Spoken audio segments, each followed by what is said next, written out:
حتیٰ کہ دیکھو ابو طلحہ انصاری رضی اللہ تعالیٰ عنہ آئے نبی کے پاس، بس یہ واقعہ سنا کے بیان ختم کرتا ہوں کہ یا رسول اللہ، قرآن میں اللہ نے آیتیں نازل کر دی، لن تنالوا البر حتیٰ تنفقوا مما تحبون، کہ تم نیکی کی حقیقت تک اس وقت تک نہیں پہنچ سکتے جب تک محبوب چیز اللہ کی راہ میں صدقہ نہ کرو.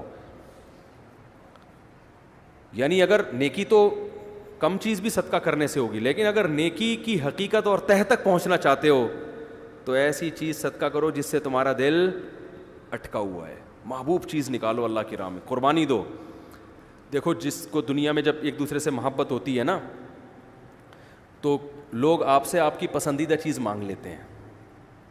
سیٹنگ میں تو یہ بہت ہوتا ہے، لڑکے بتاتے ہیں، میری اپنی کوئی سیٹنگ نہیں ہے الحمدللہ، کہ سیٹنگ میں یہ بہت ہوتا ہے کہ وہ محبوبہ نے یہ مانگ لیا، اپنی کوئی خاص چیز مانگ لی کہ بھئی یہ گھڑی ہے یا یہ موبائل ہے. اب آپ آزمائش میں آ گئے، اب آپ کو محبت تھی، آپ نے کہا کوئی بات نہیں، یہ آئی فون تمہارا ہوا.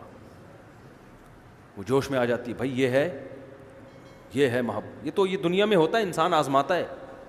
ہاں تو محبوب ترین چیز اللہ کی راہ میں صدقہ کیا جائے. قرآن نے کہا نیکی کی تہ تک تم اس وقت پہنچو گے. یہ آیت جب نازل لن تنالوا البر، ہرگز نہیں نیکی کی حقیقت تک پہنچ سکتے جب تک محبوب چیز صدقہ نہیں کرو گے. حضرت ابو طلحہ انصاری آئے، یا رسول اللہ، اللہ نے آپ پہ جو آیتیں نازل کی، قرآن نازل کیا، اس میں اللہ نے فرمایا کہ محبوب ترین چیز کو صدقہ کرنا پڑے گا. تو میں نے اپنے دائیں بائیں غور کیا، میرے پاس محبوب ترین مال کون سا ہے؟ تو میرے 2 باغ ہیں جو مجھے بہت ہی محبوب ہیں. پراپرٹی ہے نا، ایک تو باغ ویسے ہی اچھا لگتا ہے، دوسرا وہ ارننگ کا اس زمانے میں اس سے بہتر ذریعہ تھا نہیں، تو یہ تو میری ارننگ کا ذریعہ ہے، یہ مجھے بہت محبوب ہے. تو آپ کو اختیار ہے، آپ جہاں چاہیں صدقہ کر دیں. میں ہوتا تو شاید میرے دل میں لالچ آتی کہ بھائی میں بھی آخر انسان ہوں. ہے بھائی، میرے بیان سن کے تمہیں صدقے کی توفیق ملی ہے، اور میرے بچے بھی ماشاءاللہ ہول سیل کے حساب سے ہیں. میرے ذہن میں تو وسوسہ آ جاتا. اب ایسا نہ ہو کہ آپ لوگ صدقہ کرنا میرے اوپر شروع کر دیں. میرا ذریعہ آمدن اچھا خاصا ہے، ٹھیک ٹھاک ہے الحمدللہ، بزنس ہے میرا، اور آج سے نہیں ہے 15 سال سے ہے. باقی میں کسی کو بتاتا نہیں کون سا بزنس ہے. یہ ہوائی بزنس ہی پراپر بزنس ہے. تو بتاتا کیوں نہیں؟ اس لیے کہ یہ ممبر، یہ جگہ نہیں ہے.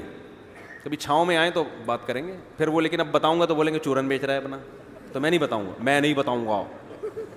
یہ نا، تو یہ ضمناً میں نے اس لیے بتا دیا کہ آپ کہیں گے یہ کیا ہو رہا ہے یہ. تو کیا کہہ رہا تھا یار، ایک تو کھوپڑی بہت عجیب سی ہو گئی. ہاں، حضرت ابو طلحہ انصاری آئے تو میں اگر ہوتا تو میرے دل میں لالچ آتی کہ یار میرا بیان سن کے آپ کی سخاوت جوش میں آئی ہے، تو کس کو دے دو؟ مجھے دے دو. اور یہ تو زکوٰۃ بھی نہیں ہے نا جو سید پہ حرام ہو، تو یہ تو آپ پہ صلی اللہ علیہ وسلم پہ حرام بھی نہیں تھا. اور آپ صلی اللہ علیہ وسلم اتنے مسکین کہ گھر میں 40 دن چولہا نہیں جلتا، آگ جلنے کی نوبت ہی نہیں آتی، صرف کھجور پہ گزارا ہوتا تھا. وہ بھی کبھی مل گئی کبھی نہیں ملی. تو سب سے زیادہ مسکین کون تھے؟ آپ صلی اللہ علیہ وسلم. اور 9 بیویاں. لیکن آپ صلی اللہ علیہ وسلم نے فرمایا اپنے چچا زاد بھائیوں کو دے دو.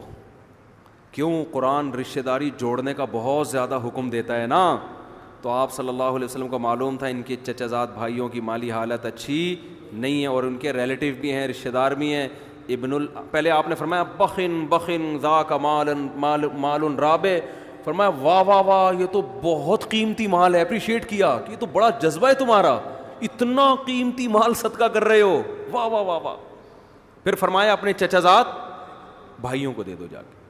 کیوں؟ اس میں کیا ہوگا؟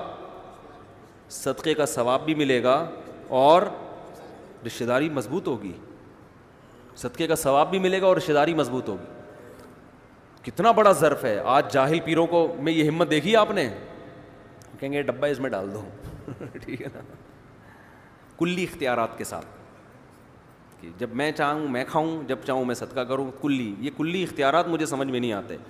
بعض لوگ پیسے لا کے پکڑاتے ہیں، مفتی صاحب آپ کو مکمل اختیارات ہیں، چاہے خود کھا لیں چاہے صدقہ کریں. میں کہتا ہوں مجھے آزمائش میں مت ڈالو, یہ بہت بڑی آزمائش میں ڈال رہے ہو آپ. بھائی مجھے ہدیہ دینا تو بولو آپ کے ہیں, وہ تو پھر مجھے خود ہی اختیارات ہوں گے.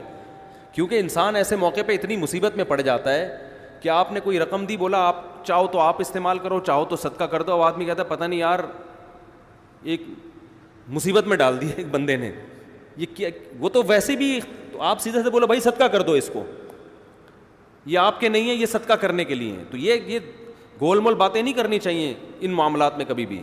پیسوں کے معاملے میں آدمی کیا ہو, ایک نمبر ہو.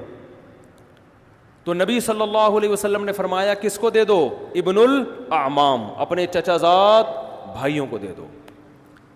کیسا ظرف ہے, دیکھو ہمیں بھی نبی سے یہ چیزیں سیکھنی چاہیے.